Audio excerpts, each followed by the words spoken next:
హరే కృష్ణ. అందరికీ కూడా మన భాగవత అమృతం కార్యక్రమానికి స్వాగతం అండి. సో కార్యక్రమం మొదలు పెట్టుకునే ముందు ప్రార్థనలు చేద్దాము. ఓం నమో భగవతే వాసుదేవాయ.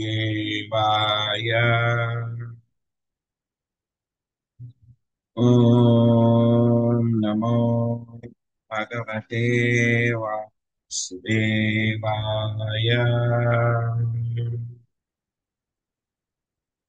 ఓం నమో భగవతే వాసుదేవాయ.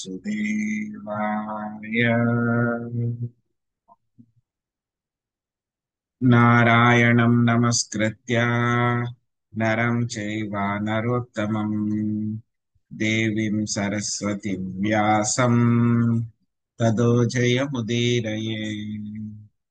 శృణ్వతాం స్వకదా కృష్ణ పుణ్యశ్రవణ కీర్తన హృదయంతస్థో హి అభద్రాణి విధునోతి సురసతాం. నష్టప్రాయేషు అభద్రేషు నిత్యం భాగవత సేవయా భగవతే ఉత్తమ శ్లోకే భక్తిర్భవతి నైష్టికీ. ఓం అజ్ఞానతిమిరాంధస్య జ్ఞానాంజనశలాకయా చక్షురున్మిళితం యేన తస్మై శ్రీ గురవే నమః. శ్రీచైతన్యమనోభీష్టం స్థాపితం యేన భూతలే స్వయం రూపా కదా మహ్యం దదాతి స్వపదాంతికం. వందేహం శ్రీగురో శ్రీయుతాపదకమలం శ్రీగురున్ వైష్ణవాంశ శ్రీరూపం సాగ్రజాతం సహగణా రఘునాథాన్వితం తాం సజీవం సాద్వైతం సావధూతం పరిజనా సహితం కృష్ణ చైతన్య దేవం శ్రీరాధా కృష్ణ పాదాన్ సహగణా లలితా శ్రీ విశాఖాన్వితాంశ. హే కృష్ణ కరుణా సింధో దీనబంధో జగత్పతే గోపేశ గోపికా కాంత రాధా కాంత నమోస్తుతే. తప్త కాంచన గౌరాంగి రాధే వృందావనేశ్వరి వృషాభానుసుతే దేవి ప్రణమామి హరిప్రియ. వాంఛాకల్పతరుభ్యశ్చ కృపా సింధుభ్య ఏవ చ పతితానాం పావనేభ్యో వైష్ణవేభ్యో నమో నమః. జయ శ్రీ కృష్ణ చైతన్య ప్రభు నిత్యానంద శ్రీ అద్వైత గదాధర శ్రీవాసాది గౌర.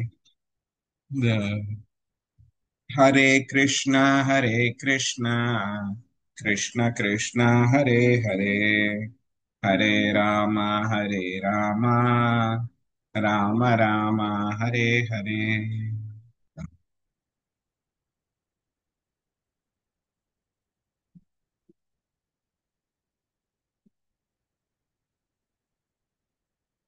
హరే కృష్ణ. కృష్ణ ప్రభుజీ దండవత్ ప్రణామాలు. హరే కృష్ణ. అందరికీ దండవత్ ప్రణామాలు. సో ఈ రోజు మనము శ్రీమద్ భాగవతము అష్టమ స్కందము 17వ అధ్యాయంలో 14వ శ్లోకం నుంచి మనము కంటిన్యూ చేద్దాము మన యొక్క చర్చ.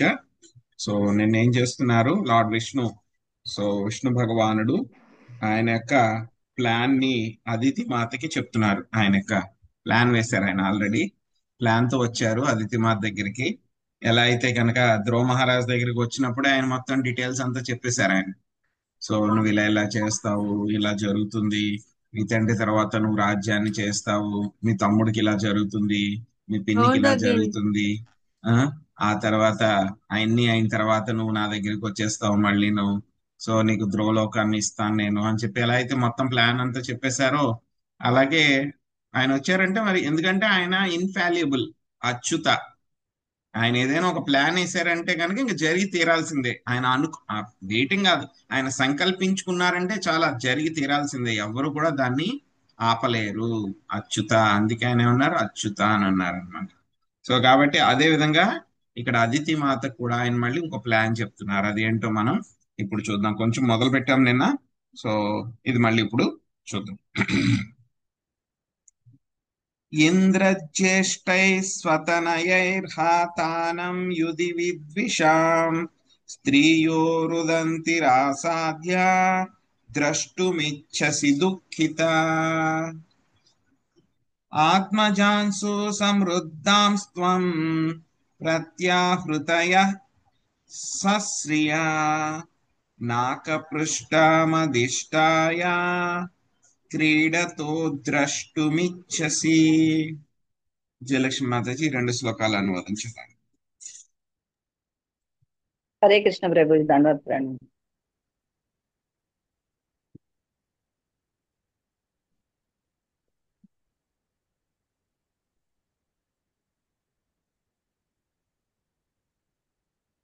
రణమునందు ఇంద్రాది దేవతలచే దానవులు వధింపబడినప్పుడు వారి పత్నులు తమ భర్తలు మృత్యువును గాంచి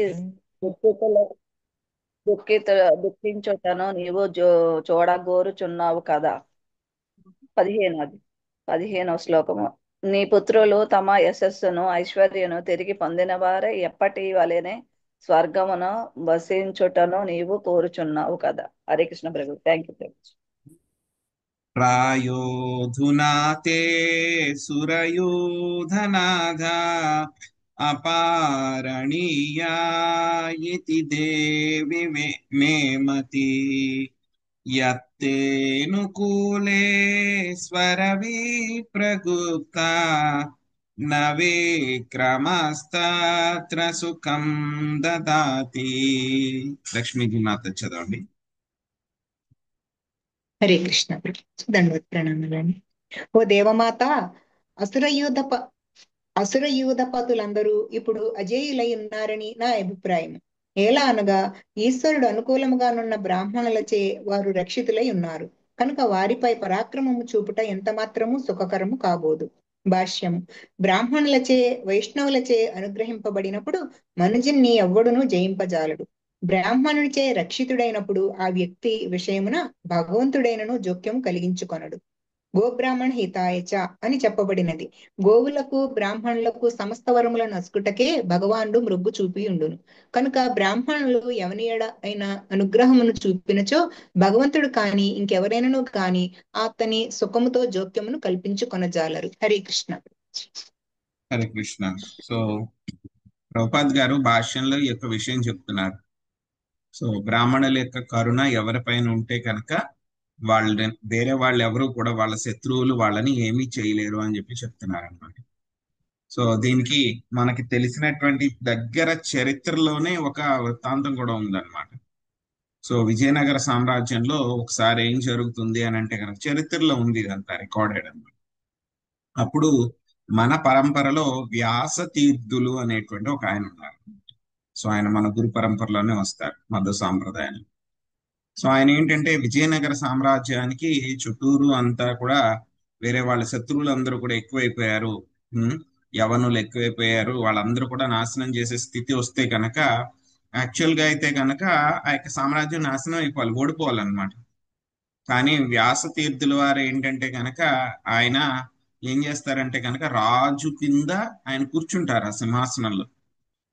కొన్ని సంవత్సరాలు కూర్చుంటారు, ఎంత అనేది కరెక్ట్ గా నాకు గుర్తులేదు, బట్ కూర్చుంటారు ఆయన. అందుకే ఆయన ఏమంటారు, వ్యాసరాయలు అని కూడా అంటారు ఆయన. ఆ విధంగా ఆయన కూర్చుని మొత్తం ప్రతికూల పరిస్థితులంతా అయిపోయిన తర్వాత మళ్ళీ ఒరిజినల్ రాయల వంశంలో ఎవరైతే ఉన్నారో ఆయన మళ్ళీ రాజు కింద కూర్చోబెడతారు అన్నమాట. సో అంతకంటే ఇంక ఎగ్జాంపుల్ ఏం కావాలి ఇక్కడ ప్రభుపాద్ గారు భాష్యంలో రాసిన దానికంటే కూడా. సో అలాగే బ్రాహ్మణులు వైష్ణవుల చేత ఎప్పుడైనా సరే వాళ్ళ యొక్క కరుణ దొరికితే చాలు అనమాట. సో భగవంతుడు కూడా ఏమీ చెయ్యరు అనమాట. అదాప్యుపాయో మమ దేవి చింత్య సంతోషితస్య వ్రతచర్యయా తే మమార్చనం నార్హతి గంతుమన్యథా శ్రద్ధానురూపం ఫలహేతుకత్వాత్ त्वयार्चिताश्चाहमपात्य गुप्तये पयोव्रतेनानुगुणं समीडिता स्वांसेन पुत्रा त्वमुपेत्य ते सुतान् गोप्तास्मि मारीच తపస్యధిష్ఠిత. సుబ్రహ్మణ్య ప్రభుజీ 2 శ్లోకాలు అనువాదం చదవండి. హరే కృష్ణ ప్రభుజీ. అదితి అయినను వ్రతాచరణచే నేను సంతుష్టుడనైతిని కనుక నిన్ను అనుగ్రహించుటకు ఏదియోనొక ఉపాయమును ఆలోచింతును. ఏలయనగా నా అర్చన ఎన్నడును వృధా కాదు. అర్హతను బట్టి అది నిక్కముగా వాంఛిత ఫలమును ఒసగగలదు. పుత్రుల రక్షణార్థమై నీవు నన్ను ప్రార్థించి వయోవ్రతముచే చక్కగా అర్చించితివి. కశ్యపముని తపస్సు కారణమున నేను నీకు పుత్రుడనై నీ ఇతర పుత్రులను రక్షింపగలను. హరే కృష్ణ ప్రభుజీ. వదావపతిం భద్రే ప్రజాపతిమకల్మషం మాం చ భావయతి పత్యా వేవం రూపమవస్థితం నైతత్పరస్మా ఆఖ్యేయం పృష్టయాపి కదంచన సర్వం సంపద్యతే దేవి దేవగుహ్యం సుసంవృతం. రాధమ్మాతజీ 2 శ్లోకాలు అనువాదించదా.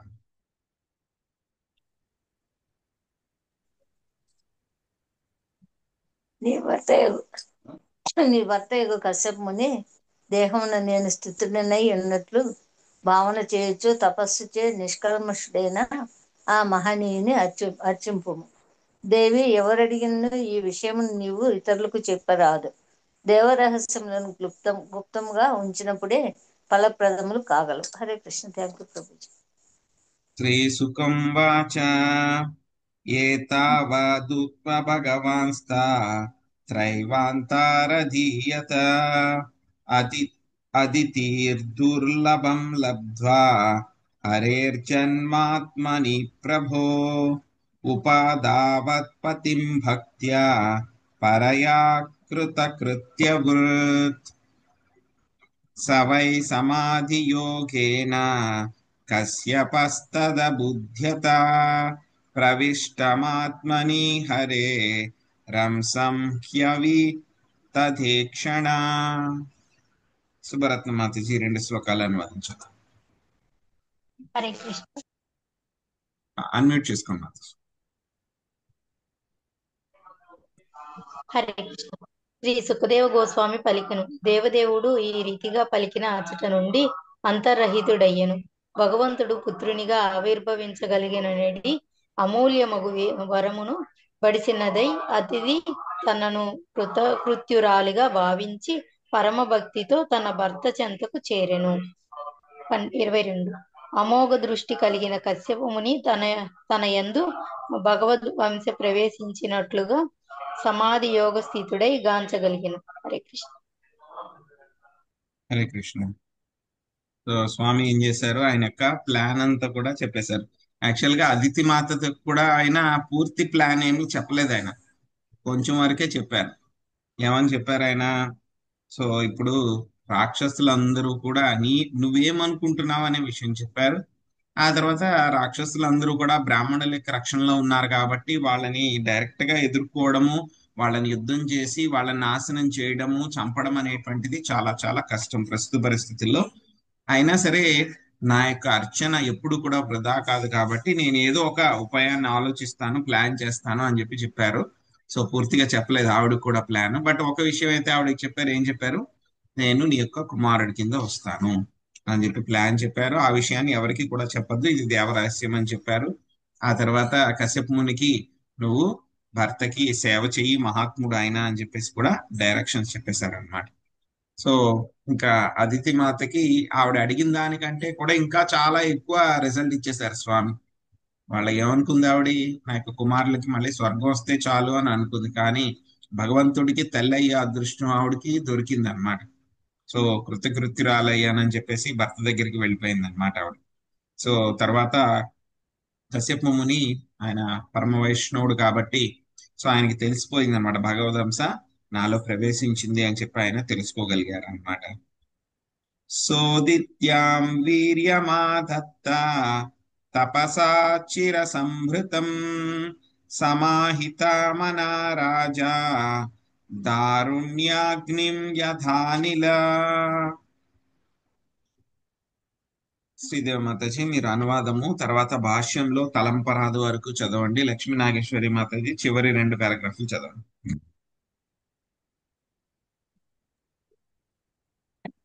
హరే కృష్ణ. రాజా రాజా వాయువు 2 కాష్టముల నడుమ ఒరిపిడి కలిగించి అగ్నిని జనింపజేసిన రీతి భగవంతుని యందే సంపూర్ణముగా లగ్నమైన చిత్తము కలిగిన కశ్యప ముని తన వీర్యమును అదితి గర్భమున ప్రవేశపెట్టెను. భాష్యము. వాయువుచే క్షుభితమై చెట్లు రాచుకొనున్నప్పుడు దావాగ్ని చెలరేగును. అయినను వాస్తవమునకు అగ్ని చెట్లకు గాని వాయువునకు గాని చెందినది కాక వానికి భిన్నమైనదిగా నుండును.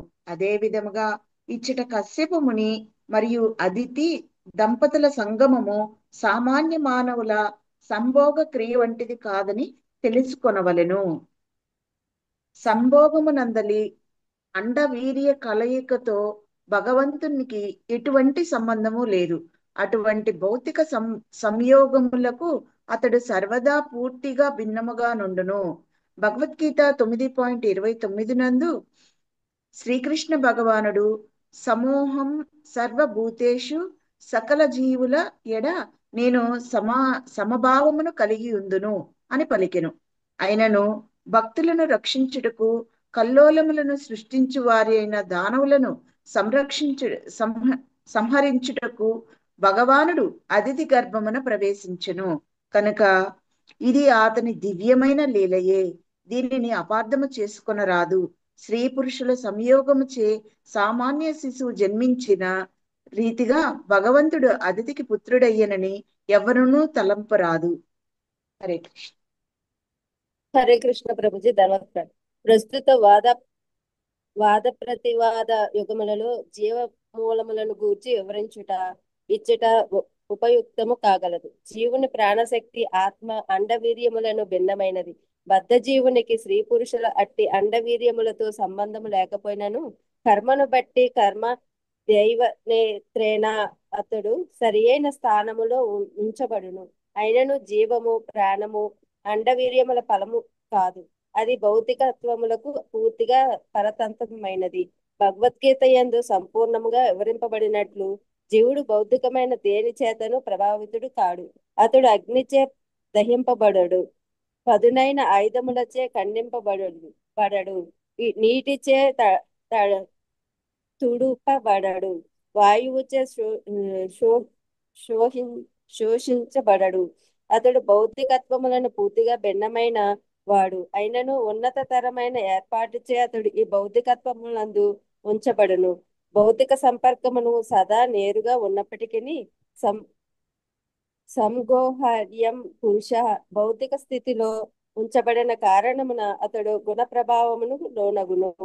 పురుష ప్రకృతోస్తో హి భుక్తే ప్రకృతి జానానునా కారణం గుణ సద్గుణో అస్య సదా సద్యోని జన్మస్సు.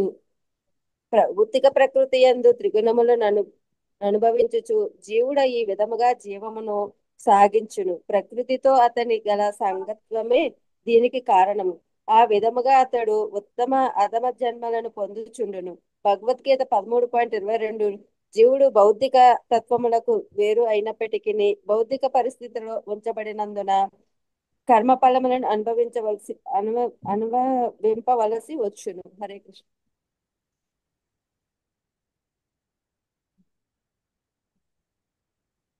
సో ఇక్కడ ప్రభుపాదుల వారు భాష్యంలో చాలా క్లియర్ గా చెప్తున్నారన్నమాట. సో మనము అర్థం చేసుకునేది మన సొంత తెలివితేటలతోటి మనం అర్థం చేసుకోవడానికి ప్రయత్నించకూడదు. అది ఖచ్చితంగా తప్పు అవుతుంది. ఎందుకంటే కనుక మనకున్నటువంటి ఇంటెలిజెన్స్ బుద్ధి చాలా పరిమితమైనటువంటి బుద్ధి కాబట్టి. ఎలా అయితే కనుక చాలా సార్లు మనం కప్ప ఎగ్జాంపుల్ చెప్పుకున్నాం, నూతిలోని కప్ప. సో ఏమనుకుంటుంది, నూతిలోని కప్ప ఎప్పుడు కూడా బయటికి వెళ్ళి ఎప్పుడు చూడలేదు, పుట్టిన దగ్గర నుంచి కూడా నూతిలోనే ఉంది.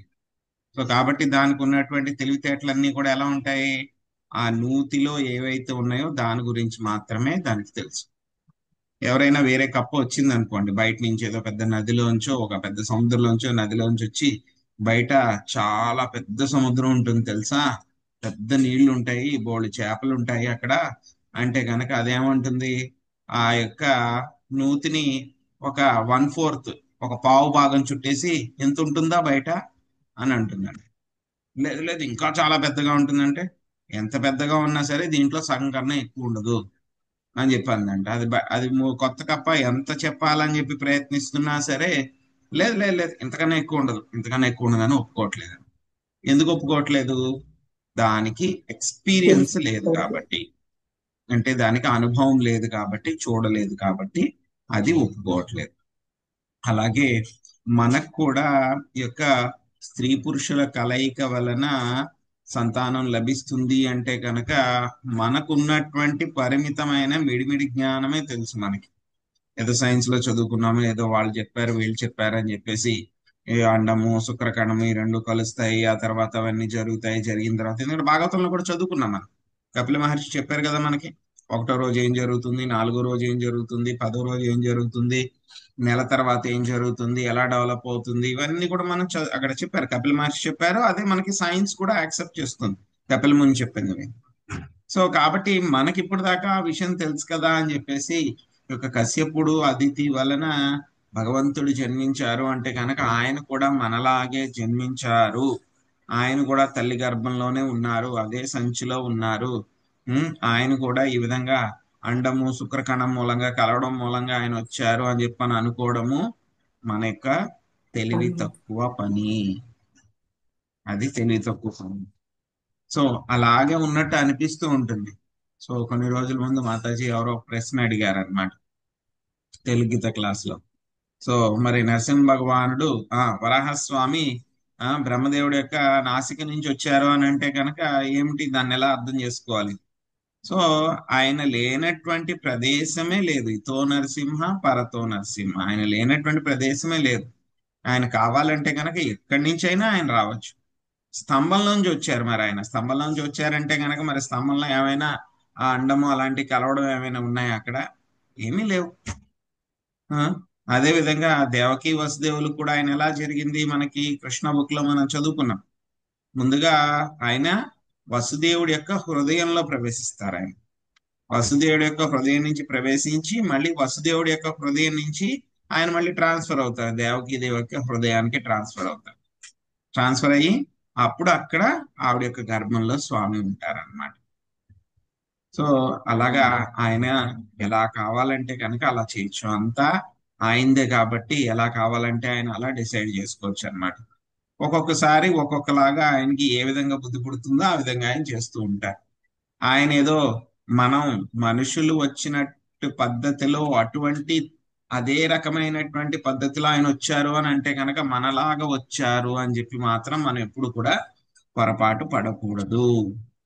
సో ఎలా అయితే మన తల్లిదండ్రుల యొక్క కలయిక వల్ల మనం ఎలా పుట్టామో అలాగే ఆయన కూడా పుట్టారు అని అనుకోవడం మన యొక్క పొరపాటు. ఎందుకంటే కనుక మనం కప్ప ఎగ్జాంపుల్ చెప్పుకున్నాం కదా, ఆ కప్పకి ఆ నూతిలో ఉన్న విషయాలే తెలుసు, అలాగే మనకు కూడా ఏంటి ఈ విషయాలే తెలుసు, ఇది జరిగితే కనుక వస్తారని చెప్పి తెలుసు. కానీ ఆయన ఆధ్యాత్మిక పూర్తిగా ఆయన ట్రాన్సెండెంటల్ కాబట్టి ఆయన ఎలాగైనా రావచ్చు, ఏ విధంగా అయినా రావచ్చు, ఏ విధంగా అయినా చేయొచ్చు. మనకున్నటువంటి మిడిమిడి జ్ఞానంతో ఆయన్ని కట్టేయడానికి ప్రయత్నించకూడదు అనమాట. సో అదే విషయాన్ని శ్రీల ప్రభుపాద గారు ఇక్కడ క్లియర్ గా చెప్పారనమాట. అదితి దంపతుల యొక్క సంగమము సామాన్య మానవుల సంభోగ క్రియ వంటిది కాదు. ఇది మనము అర్థం చేసుకోవాలి. మనకి ఏంటంటే సిమిలర్ గానే ఉంది, ఒకేలా ఉంది అని అనిపిస్తూ ఉంటుంది, కానీ కాదు, చాలా తేడా ఉంటుందన్నమాట.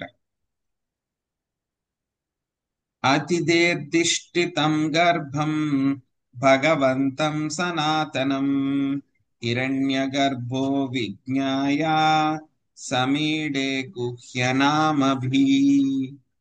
ప్రభావతి మాత చదవండి.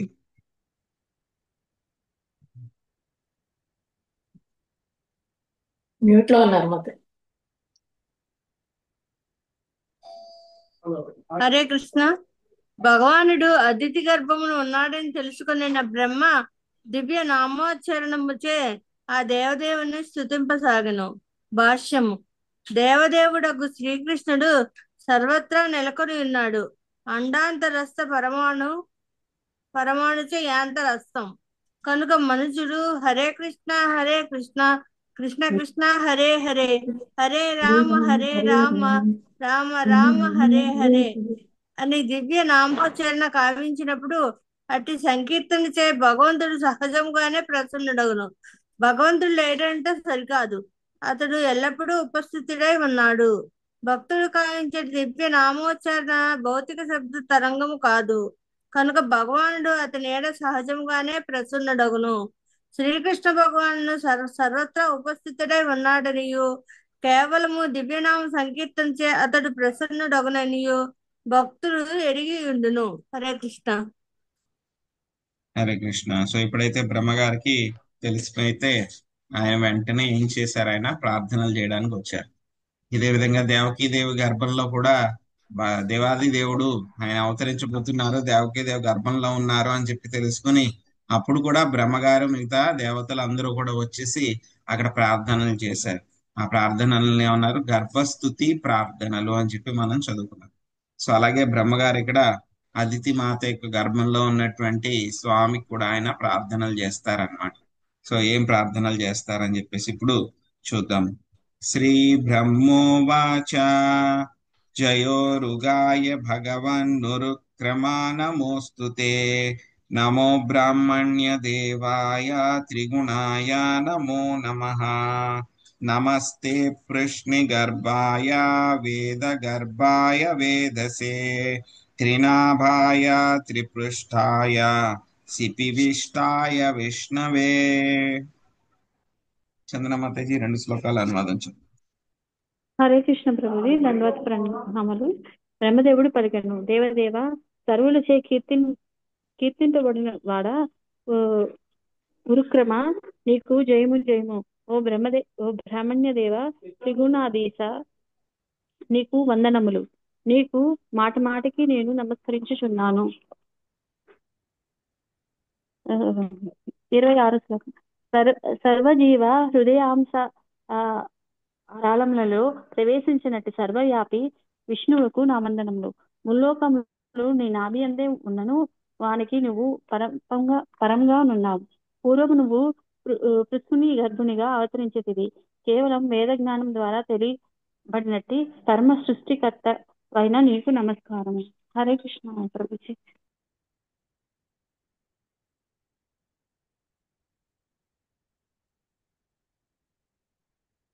సో బ్రహ్మదేవుడు ప్రార్థిస్తున్నారు అన్నమాట.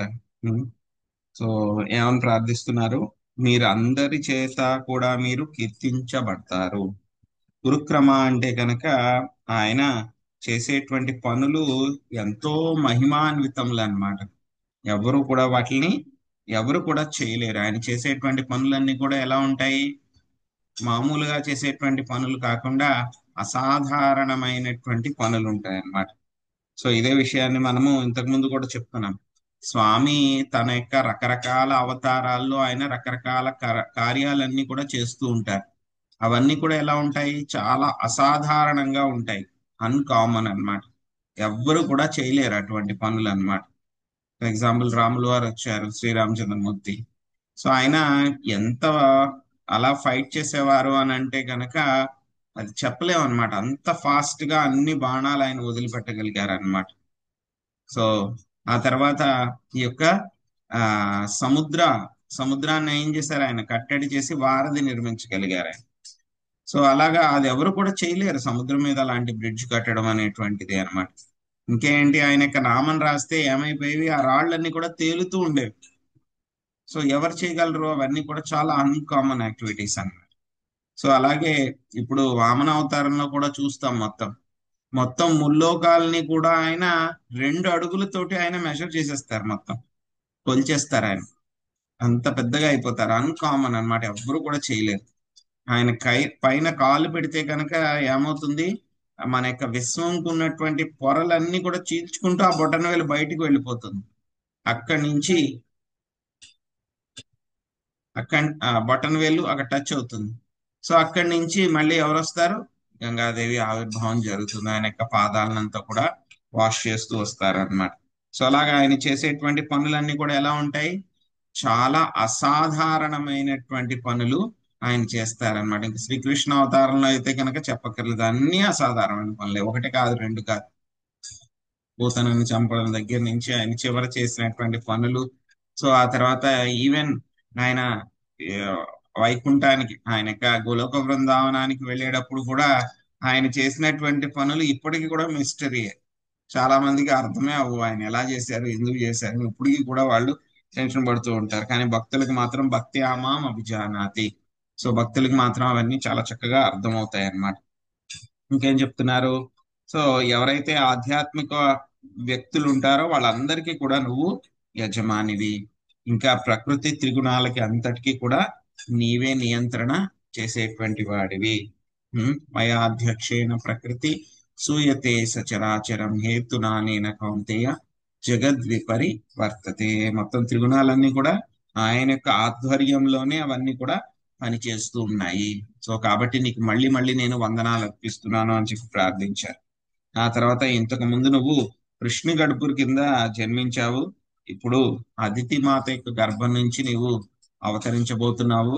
ఆ తర్వాత మళ్ళీ దేవకి దేవి గర్భంలో కూడా మళ్ళీ అవతరిస్తావు. నీవు చేసినటువంటి ఆ యొక్క ప్రమాణానికి నిజం చేయడం కోసం అవతరిస్తున్నావు నువ్వు. సో మీరు వేదాల్లోనే ఉంటారు, మొత్తం సంపూర్ణ జ్ఞానం అంతా కూడా ఉంటుంది మీకు. మొత్తం ముల్లోకాలన్నీ కూడా మీ యొక్క నాభిలోనే ఉంటాయి. అయినా సరే మీరు ఆ యొక్క భౌతిక ప్రకృతి యొక్క కల్మషాలకి అతీతంగా ఉంటారు అని చెప్పేసి చెప్తున్నారు. ఇంకా మీరు అందరి జీవుల యొక్క హృదయాల్లోనూ ఉంటారు, అన్ని చోట్ల కూడా మీరు విస్తరించి వ్యాపించి ఉంటారు అని చెప్పి చెప్తున్నారు. ఆ తర్వాత మళ్ళీ కాలం యొక్క ప్రభావం గురించి చెప్తున్నారు మళ్ళీ మనకి 27వ శ్లోకంలో. త్వమాదిరంతో భువనస్య మధ్యం అనంత శక్తిం పురుషం యమాహుః కాలో భవానాక్షిపతి స విశ్వం స్తోతో యథాంత పతితం గభీరం త్వం వై ప్రజానాం స్థిరజంగమానాం ప్రజాపతినామసి సంభవిష్ణు దివౌకసాం దేవ దివాశ్చ్యుతానాం పరాయణం నౌరివమజతోప్సు. సునీత మాతాజీ 2 శ్లోకాలు అనువాదం చదవండి. హరే కృష్ణ ప్రభుజీ. హే ప్రభు, నీవు ముల్లోకములకు ఆది మధ్యాంత స్వరూపుడవు. వేదములయందు నీవు అనంత శక్తి నిధి అయిన పరమ పురుషునిగా ప్రఖ్యాతి చెందితివి. దేవా, జలమునందు పడిన ఆకులను, కొమ్మలను, తరంగములను ఆకర్షించినట్లు పరమకాల స్వరూపముగా నీవు ఈ విశ్వమునందలి సమస్తమును ఆకర్షించుచున్నావు. భాష్యము. కాలం ఒక్కొక్కప్పుడు కాలస్తోత్రమనియు వర్ణింపబడును. ఈ భౌతిక జగత్తునందలి సమస్తము కాల పరిధిలోనే నిలిచియుండి ఆకర్షణ తరంగములచే కొట్టుకొని పోవుచుండును. అట్టి ఆకర్షణ దేవదేవుని ప్రాతినిధ్యము. 28వ శ్లోకం. దేవా, స్థావర జంగమ జీవులకు నీవే ఆది సృష్టికర్తవు. నీవు ప్రజాపతులకు కూడా ఉత్పత్తి కారకుడవు. ప్రభు, జలమునందు మునుగువానికి నౌక ఏకైక ఆశ అయినట్లు ప్రస్తుతము స్వర్గాధిపత్యము కోల్పోయినట్టి దేవతలకు నీవే ఏకైక ఆశ్రయమై ఉన్నావు. శ్రీమద్ భాగవతము నందలి దేవదేవుడు అదితికి తనయునిగా నగుటకు అంగీకరించుట అను అష్టమ స్కందములోని 17వ అధ్యాయమునకు భక్తి వేదాంత భాష్యము సమాప్తము. హరే కృష్ణ హరే కృష్ణ హరే కృష్ణ హరే కృష్ణ హరే హరే రామ రామ హరే రామ రామ రామ హరే హరే. హరే కృష్ణ ప్రభుజీ.